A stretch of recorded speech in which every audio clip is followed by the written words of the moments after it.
How much oil can I get on myself? How much oil can I get on myself? Woo. Hey, welcome back. This is part 2 of servicing the R-Max 1000. Part 1, we changed the oil. And in part 2 here today, real quick, we are just going to change the transmission fluid. Super easy, super quick. It might seem a little intimidating because you're thinking, oh, transmission fluid, I don't want to mess it up. But it's simple, easy to do, nothing to worry about, and should only probably take us about 10-15 minutes depending on how quickly the oil drains. So again, for transmission oil, I am using Valvoline 75W90. I prefer the pure synthetic. That's why I got the 75W90 and not the 80W90 the book calls for. Brand and weight really isn't as important as it is. You want to make sure that this is the API GL5 spec gear oil. And it'll take about 1.5 quarts. I think the book says 1.48, so pretty much 1.5 quarts. So the first thing we're going to do is we're going to come over here. This is our passenger seat. You want to pull from the front, not the back like I did at first. That'll pop off. And then right here is your little... You see this little flapper right here that has a picture of a gear? That is where your oil dipstick is, right in there. We are going to pull her free. I'm not going to take it... Oh, huh. I got a loose wire in here. Look at that, Yamaha. You forgot the strap one. So where does that puppy go? I'll have to see if I can find out where that goes. It's just kind of loosely hanging there. But anyway, that right there is your dipstick for your transmission fluid. And this will also be your fill. So you will need a small funnel to be able to get in that hole to fill it. Should be able to get the jug right in there though, but I don't know if you can without slopping. But anyway, to find our drain bolt, now we are on a passenger side here. And we have on the R-Max here a little tree kicker. If you come, here's the door cracks from the front and back that we use to find the oil.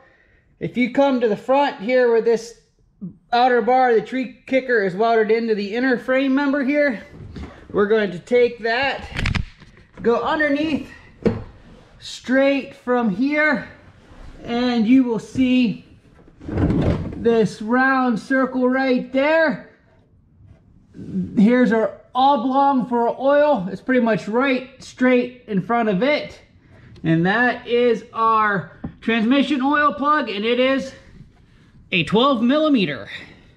How much oil can I get on myself? How much oil can I get on myself? Woo! Ah, not too bad. Let's see how she looks.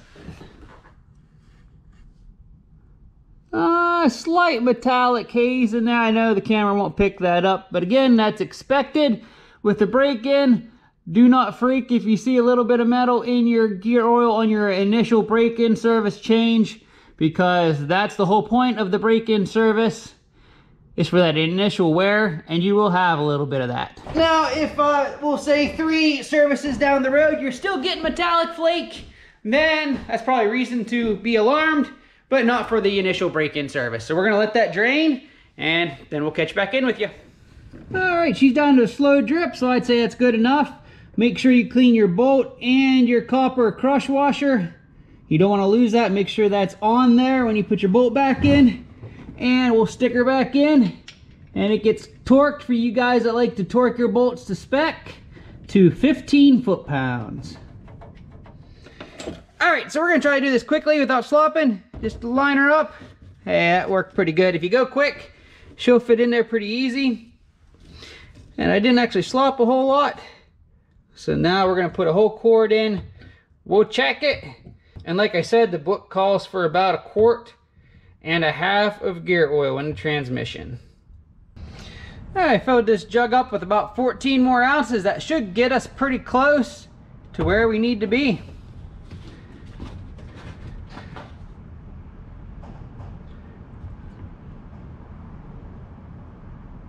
Power went out. It's awful windy here, guys. I'm sorry, now I can't see. Power's back. That's the second time it's done that today. Alright, let's stop there. Whoop. Give her a quick check. Hopefully that doesn't keep doing that. It makes it hard to see what you're working on.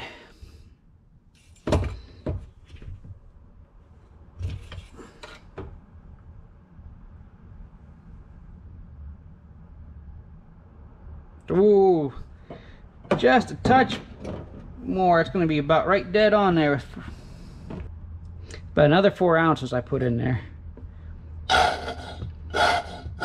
I bet you that should get us pretty much right on the money. Oh yeah, perfect.